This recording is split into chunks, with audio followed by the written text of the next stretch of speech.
Okay, Globelamp. We have fires raging through California in part of Cali that you're familiar with. I know you used to practice around there a lot with Foxygen, right?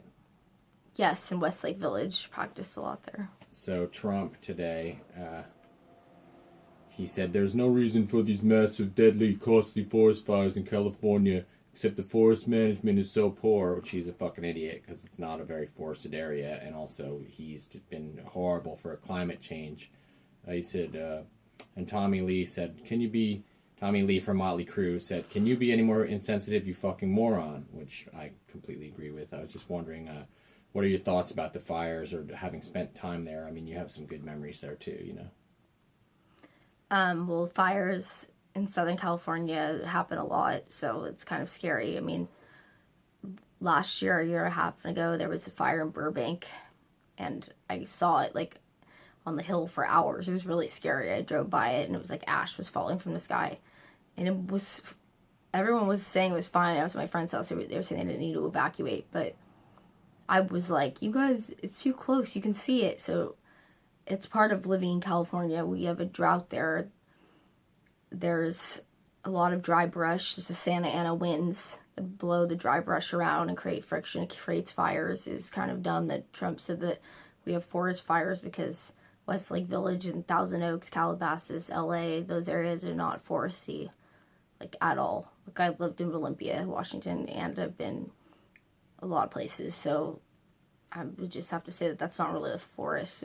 Actually, Southern California is like a desert, but if we like did that, if we treated it more like a desert, we might not be in such a drought. You know what I mean? If it was like we didn't try to put grass out front and did things like, you know, a lot of people wanted Southern California to be like this ideal land, so like Las Vegas. But I mean, it has more resources than that, but it's, you know, inherently a desert, like where I live in Orange County.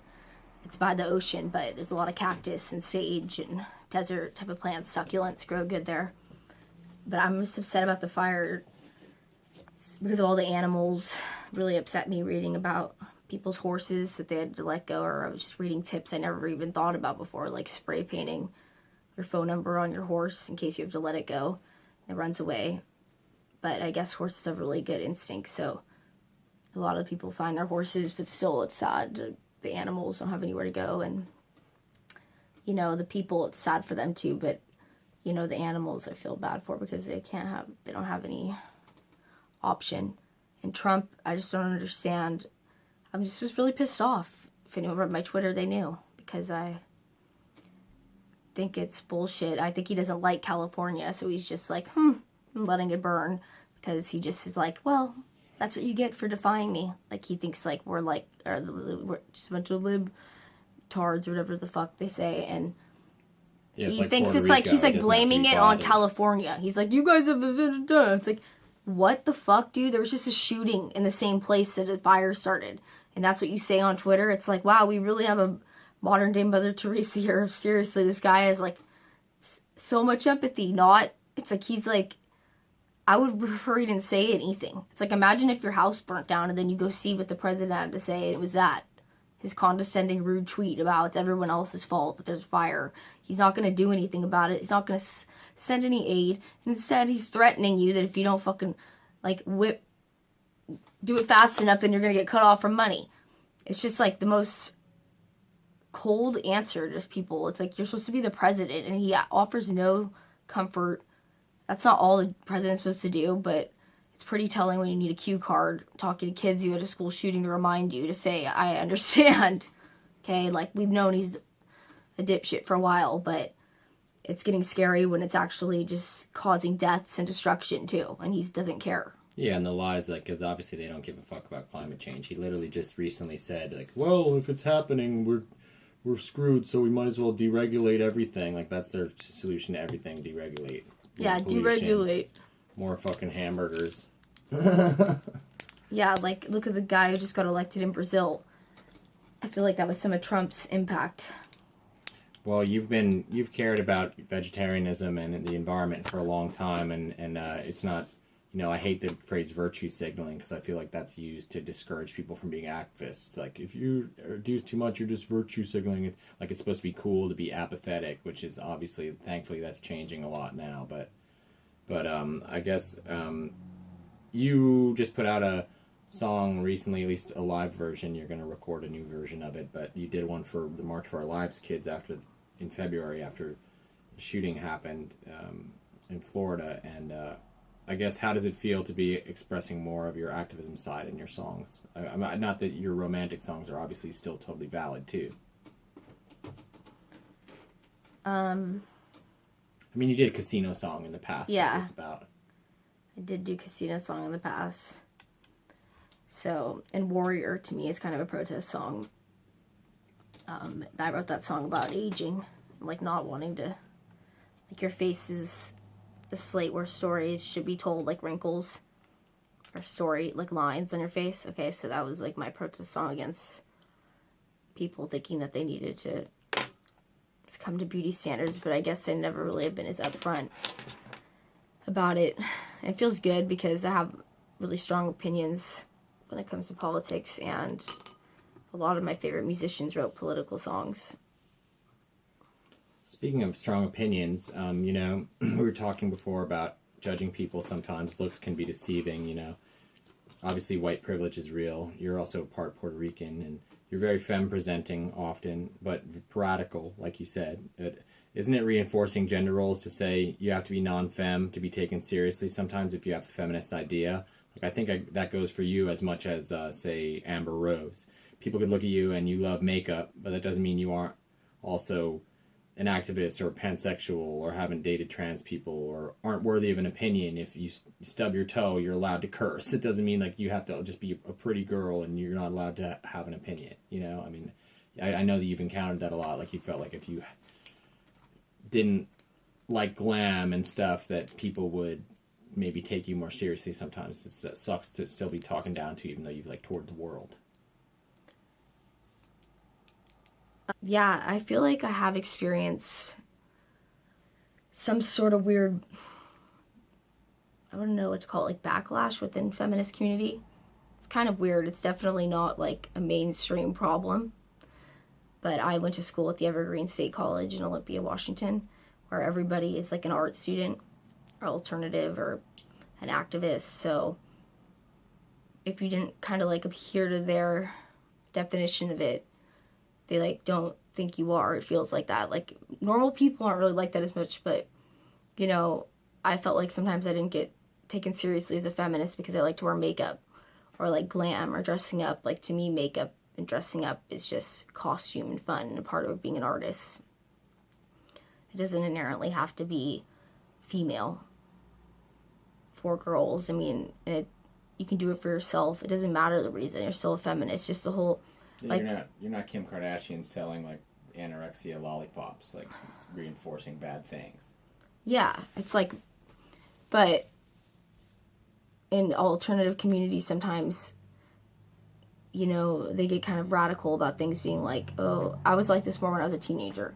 Like, when I first discovered I didn't have to shave, and I was like, oh my god, like, fuck the system, I'm not going to shave, I'm a feminist. And I used to think if you did shave, you weren't a feminist. That was when I was a teenager. But now it's like, I don't care. I do shave, I don't shave, it doesn't matter. Like, still a girl, and it doesn't matter. It's like before, I had really weird, I would just think as a kid that, yuck, I have to shave, I'm a girl. But then I reached a point where I was like, rebellious, fuck shaving, I don't want to shave. And so I didn't shave just to see how people would react. But then now, that was when I was like 15 and 16. Yeah, it's good to challenge. Yeah, it's good to challenge the beauty norms, but also it's like I'm still a feminist regardless if my hair is short, long, if I shave my legs or not, Yeah, and trans people want to say that. They say whether they've transitioned or not, you're still the same person inside. Yeah, I feel like people shouldn't. They don't know when you're looking at people like how to judge them. Like, for me too, Globelamp, people want me to be this like, yeah, like quiet, like or folk singer that's just like wearing a fairy headband and is like always just like maybe being like singing folk songs like Donovan and which is fine. I love that, actually. I'm into all that vibe, but also I'm like way more complex than just one thing. I'm not gonna ever just be one idea. That's why I'm Globelamp. not my name. And like right now, for example, I have body count stuck in my head. You know, you would never think that looking at me. Well, folk was one of the most radical genres too originally. You know, Pete Seeger or whoever. Like, yeah, and like Phil Oakes. Fighting for workers' rights. Yeah, so the folk was always kind of political, so it's like they want you to be political to a point, but not too much that you rock the boat, you know? Like, or they'll start calling you crazy or hysterical. Like when people, yeah, they just start calling you crazy or hysterical, and it's like, but weird, because all through rock history, guys have been angry and mad. It doesn't matter. They like get glorified and get called like demigods. Like they're allowed to like break their guitars and be pissed or whatever, and everyone thinks it's totally cool or fine. But if you're a girl and you like cross this line of what they think is too much, it's like more of a problem, even though it's prevalent in a lot of men. It's weird. Yeah, and it also seems like people pick and choose depending on what kind of fan base it is. Like, yeah, or who's like hip at the time, like Ariana Grande. I personally like her. I don't have anything against her, but like her stands, one of her stands attacked. She got a lot of praise after she did the "Thank You Next" song for writing about a lot of her ex-boyfriends in one song. Whereas Taylor Swift, if she does that, she's a demoness, you know. But you pointed out, you didn't even say you hated Ariana, but you pointed out on Twitter that she wasn't the same kind of songwriter as Taylor Swift because somebody grouped them together, and that Pop Crave account attacked you.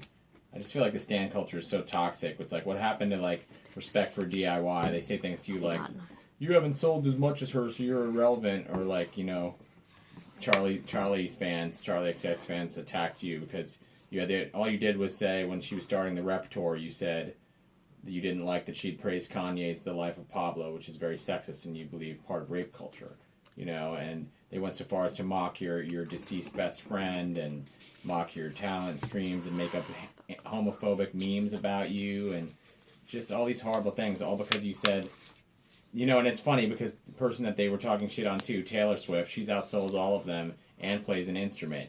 All you had said was that you respect people that play instruments. It's crazy. They're nuts. They have no life. If you're on Twitter, just remember it doesn't matter how many likes or friends, followers you have. What matters is what you make in the world, okay? Young people, like, make stuff with your hands. Or, you know, like, you can make stuff with your hands on the computer. But don't just make it like a stan account where you attack people. There's too many people online wasting their life doing stupid shit on the internet like that. And I've had so many trolls that it's like I have a really strong defense shield, but it still, of course, bothers me because I don't have that much protection. But it's like it's just a double standard. Taylor Swift there's a double standard about everything for Taylor Swift. She, like, breathes and everybody gets pissed. It's like, if she did any of the shit anyone else did, like Kanye, like, no one would ever forgive her. If she writes about her boyfriend, she's a slut.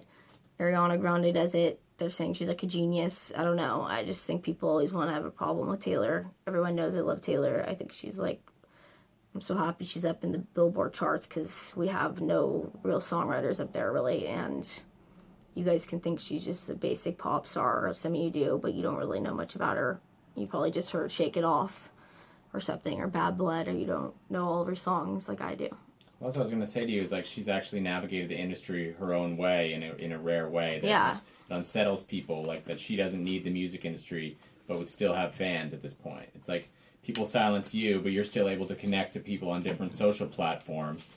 And, you know, it's like you see the value in working through emotions. Like, how's that any different than some emo song that's probably sexist, you know? It's like, it's actually better because you're like, you're not just always blaming things either, neither is she. It's like you take accountability for things. It's a lot more suspicious when things are like super one-sided, you know? Yeah, and Taylor is like the reason why I like kept going. Like, I have been treated like shit by the music community I'm in, indie. They really were like assholes to me.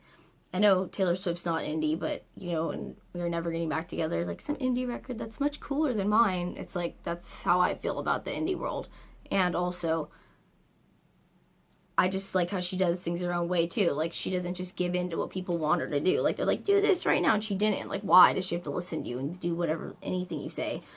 she's a good songwriter, and like her strength, like she always comes back stronger. Like, you know, people, it was trending that they wanted to like, Taylor Swift is over. I mean, I've dealt with haters, but I've never had like thousands of people like making a hashtag spread trying to like end my career, saying like I'm over, and like everybody like joking about it. And you know, Taylor has had been the butt of a lot of people's jokes for years, and she always comes back and makes stronger, and it rises above it every time. Ever since Mean, when she wrote on Speak Now, and she wrote the whole album by herself as a teenager. Okay, it's like nobody helped her write that album at all. So if you don't think she's talented, at least go back and listen to Speak Now and realize that she is. And it's like her strength inspired me because she's like more than a genre. She just happens to be in pop right now, but she's just a songwriter. Like, to me, I see that could be any of my friends who play guitar and are good songwriters who made it big. And I don't like how she just gets attacked all the time, because I think she's actually a really good artist. Yeah, if you or your friend Anna Gordon or anybody, somebody got big and then they just get picked apart, it's very cannibalistic, you know. It's like also some of these stands now, it seems like you guys want to be just pathetic pawns to soda marketing interests, where it's like it's rare for somebody like Taylor to have autonomy within the industry, or rare for somebody like you to not just kiss the ass of like an indie label, because people are so scared with not selling records anymore that they are willing to like overlook a lot of shit if they're able to make even a shred of money. Shred of money, because there's none being given out to indie artists, I understand. And it's like... Like, what happened to DIY and shit? Like, it's pathetic. I know it's weird that we're talking about Taylor Swift and DIY, but the thing is, it's like, Taylor Swift is big enough that she, like, kind of is, like, in her own way, like, a super DIY in her own... with her, she could start her own business. Like, she's going to be the biggest free agent after record deal expires right now. Usually, you're not that young when that happens. Since Taylor was signed at such a young age, she's going to be one of the youngest people. It's going to have, like, complete agency. We don't know what she'll do. Start a label. Who knows? It's like... But she is kind of, like, has the power to start anything. She could start a label, and it would be, like, DIY. You know, she started her own career. It was DIY. It's like, and look how big it got. It's like... And... she didn't listen to the haters, and it wasn't about trying to be cool. And also, like, she just inspired me to be open. Like, I have been through so much, and it's hard for me to, like, be vulnerable. So, you know, listening to her, I would always think, you know, why do I love this song, or why do other people love this? And it's just, like, because she was able to put into words what a lot of us say that sometimes feels pathetic. Like, when you feel, like, pathetic, like, the worst. Like, you feel like, I can't breathe, or like, I like, you know, like, you're just like, when your heart's completely broken, or like, you just feel shitty. It's like, you know, sometimes Taylor will say, there's some of her songs just like, will just straight up just go there. And it could be dramatic sometimes, but it's like, it feels refreshing, because it's like human when everybody tries to be apathetic all the time.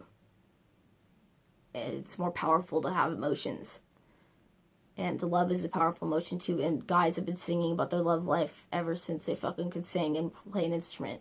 Well, she talks to her fan base like you all the time. It's like she started out at the Bluebird. Like, I was so wrong about her at first, because I thought she was just like another pop person and kind of interchangeable. And not that some pop some pop folks are great and do a cool thing, but some of them, let's face it, they all kind of aim towards a center of compatibility with whatever's like a popular sound at the time. They kind of like round off the edges, you know. I'm not saying that every Taylor song sounds like, you know, Mahavishnu Orchestra or something, but that's not the way, that's not the way I meant it. But like, she doesn't have a problem with, like, she's a lot more of a songwriter. She plays a much more active role than many people do, you know. That, to me, yeah, like, I do think that's missing a lot of pop. So I don't think it's too far of a stretch to compare to how DIY is coming back, or your interest in it, because like, to me, I think it's pathetic for some of these stands to not know who Dag Nasty is, or Taking Back Sunday, or some band that, like, toured a lot. Whereas to them, they're like, you didn't sell a lot, so haha, no, your opinion doesn't matter, Globelamp. But, like, who the fuck are they? They're just, like, sitting in their room. Yeah, I know. You know what I mean? Yeah, they are just probably sitting in their room being jerks, or maybe watching this video. Thanks if you are, if you hate me and you're watching this, because you're just helping my YouTube. But... Reputation, too, is an album. When it came out, I was, like, so excited, but also I just related to it ever since I heard Look What You Made Me Do. I was so stoked. Just so many lines I personally related to, including, I rose up from the dead, I do it all the time. the world goes on another day, another drama, but not for me. All I think about is karma. And I don't trust nobody. Nobody trusts me. I got a list of names, and yours is in red underlined. I check it once, and I'm going to check it twice. Okay, like, and then it was so, I don't know, I like 1989, but it was missing the, like, emotional side of Taylor to me. Like, I became a Taylor fan because I told you the, like, totally just being emotional part of her. That's like the country Taylor. And then 1989 I like too, but it wasn't as emotional. I feel like Reputation, she, like, it still has her, like, pop influence, but it's goes back to her being emotional again. Like, she's not afraid to, like, bare her heart in it. From, like, Dancing with Their Hands Tied and, like, Delicate, Getaway Car. A bunch of songs on there, Call It What You Want To. It's like, because before, on 1989, a lot of them were, like, about, they weren't really as open. Her heart was more closed off. I think she also wanted to prove to people I think maybe she was having a complex because everybody was fucking telling her all she does is write about her boyfriends, even though that's all guys do all the time. She said it in her interviews too, that, like, why doesn't Ed Sheeran get asked this, or, like, Bruno Mars, about her writing about her love life. Well, that's the thing too, is, like, I thought it was cool how Charlie XCX responded to you, because you said, hey, do you think it's cool that your fans are trolling me? And she's, like, on this huge tour with Taylor, you know, and it's like they're trolling you about it, and she's actually took the time to say that she didn't think that was cool.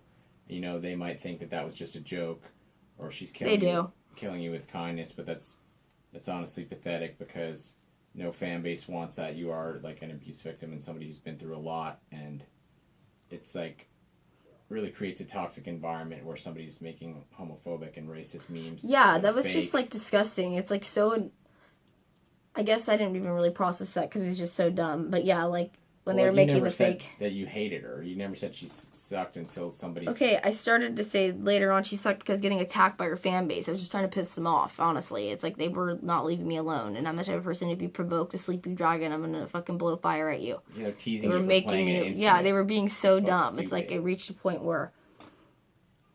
All I did is just say, like, it's weird that you're, like, that you were on tour with Taylor and you love Kanye. Like, why? Because she said The Life of Pablo she thought should have won a Grammy. And I was like, what the hell? Wait, not The Life... Which one was it? No, yeah, it was Pablo. Life of Pablo, yeah, with the famous song on it. That's a song where Taylor's body's objectified. So it was just like, what the fuck? I don't know. I'm an intense Swiftie. I'm not into Kanye. Anytime someone likes him, I'm like, it makes me question their taste. Well, more than a lot of people, too. It seems like a lot of people always like to silence you. They'll step on it. It's like, we were talking the other day about Motley Crue or Axl from Guns N' Roses' growth, because he was speaking out about Trump. People were like, how can Axl be woke? But it's like, they don't see as a girl in the band now. The band has done a lot of different songs. They had a song called Madagascar that had Martin Luther King samples, and a lot of things since he did character pieces back in the day that were, you know, not very PC. But Azealia Banks, Lana Del Rey, we were talking about the other day, like, why is that okay to be mainstreamed as drama, but you're so controversial, when really all you said is like, hey, I really would appreciate if people would pay attention to the fact that I was hit by the singer of Foxygen, or, you know, maybe you talk shit sometimes on some indie bands, but it's not like you never had a reason to be mad at any of them. It's like, who hasn't talked shit? It's like, I thought has anyone ever heard of Fleetwood Mac?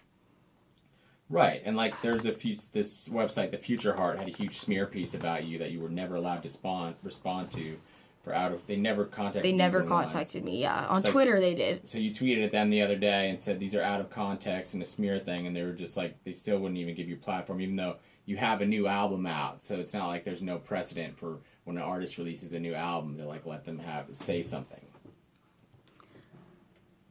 Yeah, well, they weren't really... I guess, what obviously, do you think about they weren't really trying to give me a platform. They were, like, trying to write an exposed piece using tweets from, like, 8 years ago that have nothing to do with anything. I guess, according to them, I can't have any negative opinions about anything. About stuff that didn't even... Some of them, I don't even know who they were. I don't even think some of those tweets are mine. There's no check mark next to some of them. I feel like it was a fake account, some of those tweets. some of them were really old. So it's weird to me that they don't actually want to talk to the musician when they have a chance to. Yeah, you said. I was like, I'll talk to you. Like, they don't want to. career. I'm like, okay, you just want to write a random piece about me just to smear me because you guys are Foxygen fans. Okay. Well, that's the thing, too. People try to always come at you like, oh, you get in fights with a lot of people, so that means you hate everyone or you're just jealous or something like that. But, like, I know that there's a lot of artists. I mean, what are some current artists who you like a lot? I know you really do love a lot of old stuff, like the song Wounded by Third Eye Blind. I know you friended Kevin Cadigan recently, which is awesome, and that song you love because it has a great message. But, I mean, there's other people, too. It's not like you're like that with every artist. I mean, why do I have to like every artist, too? Yeah. It's like, why do I have to like every artist? Especially if they're on a label that supports the guy who hit me in the face. Like, why do I have to like artists that are a part of a scene that want to silence me? I don't get it. It's like, I like a lot of music. I just think people want to focus on anything bad I do because it makes them paint me in a certain light. Like, women aren't allowed to be critical. We aren't allowed to have opinions. Be bossy. Know what we want. Hillary Clinton, smile more. I need my jacket. Hold on. I'm, like, really cold. It's right there. Can you pass it to me? Thanks. I wondered what you were pointing at. Yeah.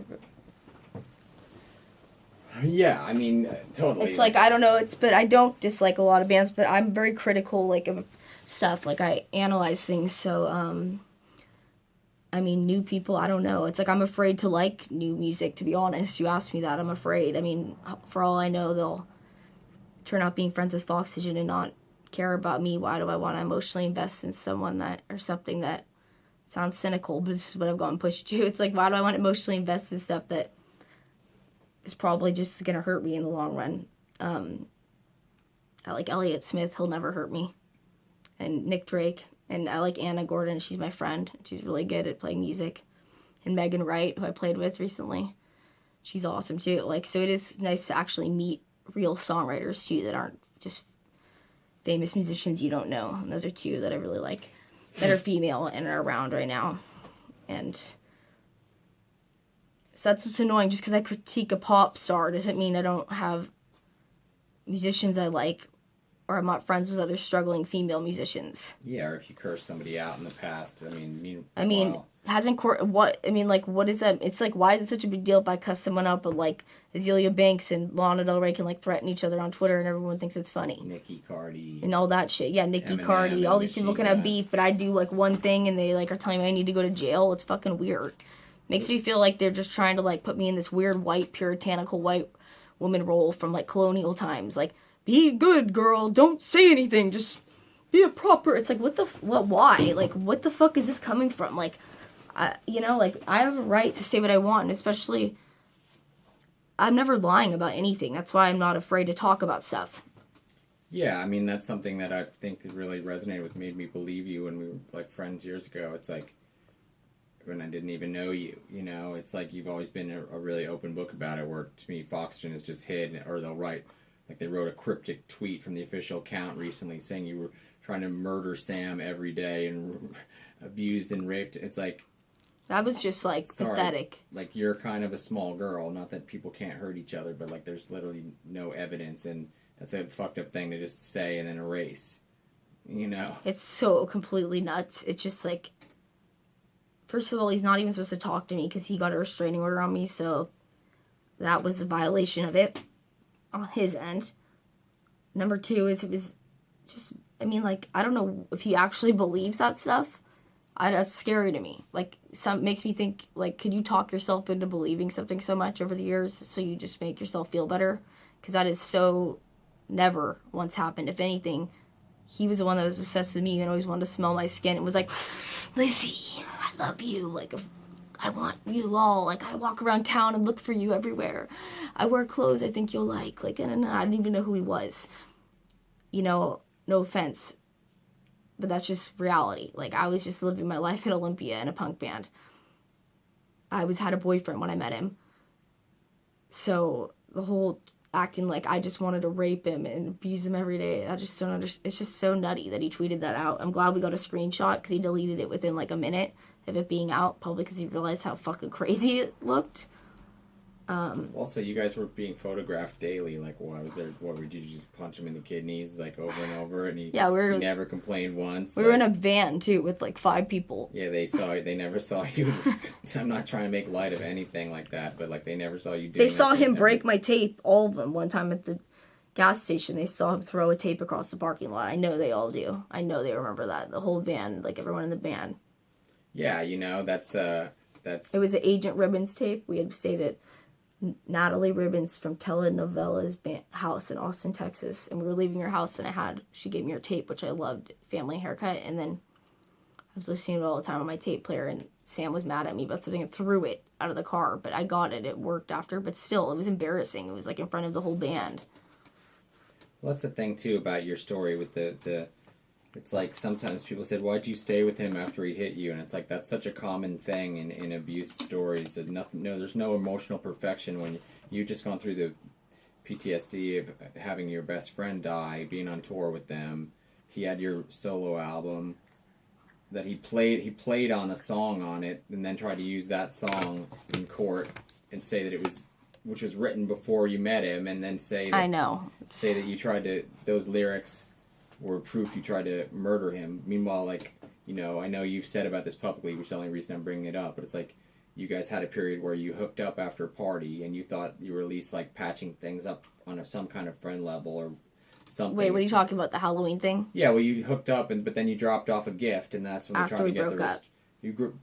A band dropped you off a gift, and you're sitting in a car seeing if he's going to come home. Yeah. They tried to use that. His mom lied in the court. So the court restraining order has nothing to do with... The court restraining order has nothing to do with violence or rape or any of that. That's all BS. Whatever he was saying on Twitter, that's not what it's about. The only reason it got... Honestly, the only reason it got approved is because I accidentally didn't know what his mom was saying, and I think I agreed with her about something. Like, on accident, because I didn't realize what she was saying about trying to get in their house, or, like, why I was there. Like, she was trying to say I tried to break into their house, which I did not try to break into their house. Like, Sam wasn't even home. Also, the whole house is made of glass. Like... Yeah, aren't there cameras? Like, I don't know. Also, it's like it's like, why would I break into someone's house? Like, I wasn't even in a fight with them. Like I had, hooked up with them. He admitted it in court. It's on record. And if you look at the restraining order hearing thing, it's like he invited me over because he was bored on Halloween. His parents were having a party. We hooked up in my car, and he even admitted that on the stand, and it's like... That was like after he'd already hit you, right? Yeah, we broke up. It was after we had already broken up. So we hooked up after we broke up. I've had a lot of messy reunions with people I shouldn't have. But I didn't think that... I thought that meant we weren't not... I mean, I didn't want to be with him, but I didn't know that we were enemies. Like, then all of a sudden he gets a restraining order on me. It's like, out of nowhere, and tries to act like I abused him when I could have gotten him in trouble for hitting me, and I didn't. I was just very... you said, why did I stay with him? I don't know. It was a dipshit. And also, I was really depressed. Like, and you're young. Well, my friend died that year. Like, literally, it was very hard to deal with at the same time. I couldn't handle, like... And he knew her. Sam knew Maya, so... It was like... I don't know. He had been at her house, too. A week before she died. We both were there. And stayed with her for, like, a week. So, I bet if Maya didn't die, things would have gone a lot differently. How did it feel to get the O Positive Festival, which is a Northeast, actually it's all over the country now, mental health focused festival, to believe you in the fact of endorsing you to play the festival, despite this like smear campaign that's gone on there about you? Like, they dealt with shadow and this year as a theme, and I thought you were like a perfect performer. They had a great intersectional lineup this year, and just how did it feel to be a part of that and get to sing some of these songs? Because romance, like country songs about heartbreak or anybody, that can also be really feminist too, It was really cool to be able to play it, since I've heard about it from you ever since I came here, and I think mental health is so important for musicians, because musicians make other people, like, their music helps other people. So if you're not doing well mentally, and people are depending on you with your music, but there's not really much healthcare or mental health given to musicians. So I like the idea of a positive festival. Like, I got to get a massage and a little chiropractor session, and food. I got free veggies, organic veggies to bring back. It was just nice to feel like nurtured as an artist and I got a doctor's checkup, because I don't have health insurance.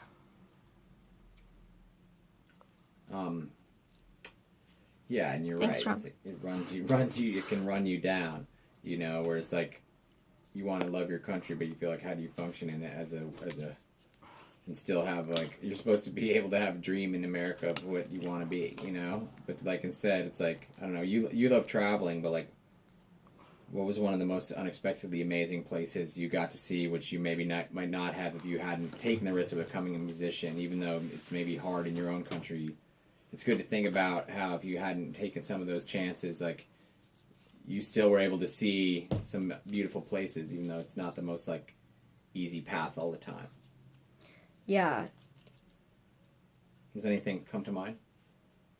Like a place? Yeah, there's somewhere where, like, you toured by yourself, or when you were in Foxygen, or even Mountain. It could even be in the United States, like, someplace you played that's just like, wow, I didn't think this situation would have ever Happened or something? Yeah. I don't know. Does anything jump out? Tell a happy story. I know we got heavy. I mean, there for I a minute. think that, like, when I was in Foxygen, the first tour opening for of Montreal. That was awesome. Yeah, because as a teenager, I tried to go see Of Montreal at the Shea Cafe in San Diego, which they would never play anymore. It's this really small punk venue. And it was sold out, and I didn't get to go, and I never got to see them live. So then when we opened for them, I got to see them live every night. And then I told them that story, too. So I just never would have thought that. Like, if you would have told me that as a teenager, that you were going to go... I was crying when we were driving home from the Montreal show as a teenager because I didn't get to go in. It was a Montreal and Tilly in the Wall. And then it's just like I would have never thought that I would be opening for them. I mean, the same was Against Me, too. It's like if you would have told me that Laura Jane Grace was going to, like, fly me places and shit, like, or Against Me, the singer, I wouldn't have believed any of this shit as a teenager. It makes you think, like, you have no idea what's going to happen to you when you're older if you're a teenager right now. So just, you really don't. Like, you could do things you never thought. Like, I know it's been hard as a musician, but yeah, some of the stuff, all the places I've gotten to go, I'm really grateful for it. I never really thought I would be able to go there through music. Totally. And, like, I mean, you like a variety of things, too, like I was saying before, everything from, like, Dead Prez to, like, the Eagles you listened to while you were driving back to the Northeast recently, you know. You love putting those two together. Yeah, you went through Arizona. Well, I mean, you can sometimes see the rebel side of things that other people can't. Like, some people be like, what the fuck do those things have in common? One's like the radical African... Well, I'm around it. African rap. Oh, yeah. One's like the Eagles, you know, but, like, you know that they started out as kind of like hippies and hellraisers, and it's like, even though the songs caught on. But, how do you know... I guess since you've done a bunch of different stuff, I mean... You know, you have Romantic Cancer, or each Globelamp album is you, but has, like, a distinctive style, or you've played Psych. In Meowton, your punk band Meowton, you screamed, and it was kind of riot girl punk, but, like, recently you were even on a noise kind of metallic album with a song, nobody really knows this yet, but Brett Netson from Built to Spill fame and Caustic Resin on this Grid Failure album, the noise artist Grid Failure, you were on a song, it's like a pro-environmental song, called Bare Shores Bleed that's coming out, and Brett is kind of like an experimental guitar legend, but so it's like, how do you know what's right for any given song? Did you just kind of like try to channel it based on like a reservoir of all the things you've listened to in your life, or do you think it comes more from you or me, like the moment in me? Like, I know Prince would never, when he was recording, Prince wouldn't listen to other people's music, as what I heard now. Yeah, I don't really listen to them. If you know, I mean, I listen to some stuff, you know, but I'm not really somebody who listens to, who's always out looking for new music. I mean, I like new music, but yeah, I like to just focus on, a lot of it just comes from me. Like, if someone wants me to add something to the song, I prefer if they just gave me creative freedom. Like, let me listen to it like I did with the Bare Shores Bleed song. I just got to listen to it and made up something to, you know, what I felt. Like, nobody told me what to sing on it, which is, I'll do that, I guess, but I like it when somebody trusts me enough to, like, if they like you as a singer, they usually want you to make up something. Yeah, because it's like showcasing you, having you as a feature. Mm-hmm. instead of like, I don't know, writing all the music for somebody and then calling it their album, Jackie. How does it feel like, how much time do we have? Like 5 minutes. Okay, cool. Good. I only have like 2 more questions. You were tweeting about this. I mean, I do think this is actually kind of the last question. I can combine them into one. You know, I think it is weird how your Orange Glow album was the only one not to be reviewed by Pitchfork. Only one. On a label, when it isn't like you weren't a topic of conversation in the scene. Yeah, that also had Joel Jerome on it. He's relevant, you know, whether you get along with him now or not. Literally. Yeah, I still think he's talented. It's like, I don't think just because we don't get along doesn't mean I don't think he's not talented and a good artist. It's yeah, just, like, he was still relevant. And he helped me. He did help me. I just didn't like how he was acting at the end, okay? Yeah, I mean... but that's another topic later. Yeah, you said he got a little, like... Yeah, but let's just... People think, I think it's really gaslighting how people have said to you how they don't think social media can really help you if a few like-minded people with a big enough following could put pressure on Jaguar to drop Foxgen, or at least to like they haven't done anything like restorative justice and instead keep lying about you. You know, yes, exactly. Nobody's done anything. Nobody acknowledges me or even wants to. The one time I did have a story out on Nylon, it mysteriously disappeared. Right, and it's like, it's not, I'm sorry, but it's totally gaslighting when people think like if a few people... Like, you don't think if few influential singers in the music indie scene, if they said something, wouldn't change the thing? You don't think any press would look? Really? With everyone being obsessed with the internet? It's just delusional. Like, you don't think that. Yeah, I just hate You know it would. You know you would. You know they would listen. I don't know why everyone's so afraid of drama anyways. Like, oh, you don't want to rock the boat. Like, why are you in music? Yeah, it's like if you're not real, and also, like, what the fuck you can't handle? Like, I don't know. It's just, it's weird to me how these people say they're feminist allies, yet they can never, like, they'll be like, I can't handle this right now, my emotions. It's like, I know, I understand that completely. Like, if you can't handle it, I don't expect anyone to carry my weight, but it's like, you don't need to gaslight me and make me feel crazy and then block me and stuff. And then it makes me really, like, not really think you're a feminist. Yeah, and then the next or an ally. It's like... The next day you're tweeting about Kim Kardashian getting robbed like it's the saddest thing ever, which obviously, yeah, that sucks if you get robbed. But it's like, aren't you more upset that, like, a girl you know who has no money got, like, hit in the face and is framed and won't get her albums heard? Oh, wait, maybe not, because maybe you don't want her to get big, so that way you can be the girl with the guitar in the indie scene. Well, it's sad that there has to be jealousy like that. Like, there's so many slots. Like, well, it's like, it feels like that, because why else... In the 90s, it was like, there's already Alanis Morissette. We don't need another granola Canadian songwriter girl. You know, they'd, like, limit it, like, what you were allowed. Yeah. You know? Well, I don't know. At least, no, I feel like then there were better popular artists like that. Alanis Morissette was popular. Wow, we don't have anyone like that who's popular. Oh, to that degree. Yeah, like, there were better artists back then who were popular, at least. Yeah, I mean... Like Tori Amos and stuff, and PJ Harvey, and, you know, like, those were, like, all popular at one point. L7. I mean, can you see any of these people being popular now? Fiona Apple won, like, an MTV award. Yeah, you mean it's like, whoa. Yeah, like how... used to have. Yes, like, Fiona Apple's so talented and such a beautiful voice and piano. Same with Tori Amos. It would be hard. It's hard for people who are that talented and good to even get... Yeah, like, it as big as them anymore, because everyone likes pop music, so, which is kind of a bummer, because there's nothing wrong with pop music, but a lot of the bands who are making pop music don't even write it themselves. That's what's kind of the bummer. They're not even real songwriters. They're just, like, puppets. Yeah, so I guess... They're, like, models, like, singing the stuff other people wrote. If you write your own pop music, that's cool, I think, at least you're writing it. But I'm more, you know, I'm into songwriting. You can be a good singer, too, and that's fine, but, like, don't act like it's suddenly super more relevant than somebody who did everything from scratch. It's like having the recipe for you partly ahead of time, or writing a great recipe. Yeah. But just before we go, I mean, I guess, how does it feel for the people that have believed you and supported you? Because I know that's when a lot of people keep lying in the scene or pretending like they have collective amnesia because they want to still kiss up to labels, or, like, you know, like, you shouldn't have to be reproving yourself all the time because you've been in the scene. It's like, they act like they don't know who you are. It's kind of bullshit, you know? Yeah, it is.